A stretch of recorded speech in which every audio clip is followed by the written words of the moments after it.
Hey guys, it's Christina Motel here, signing on for My Point TV in Washburn, Wisconsin.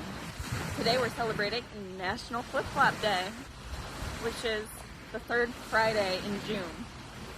I made this quick little craft for you guys to enjoy the holiday, upcycle some of your old flip flops. Let's celebrate together.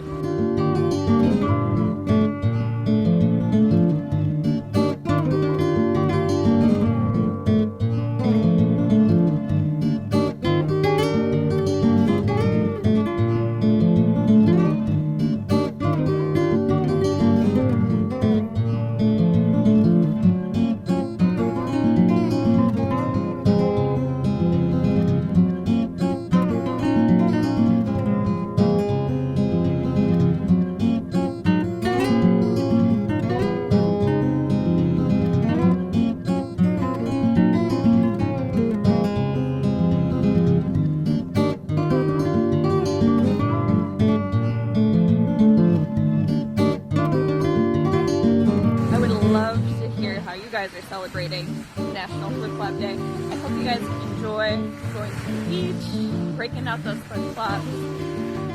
If you live in the South, you probably get to wear flip flops all the time. But if you're from northern Wisconsin, you better celebrate. I'm Christina from My Point TV. That's how I see it.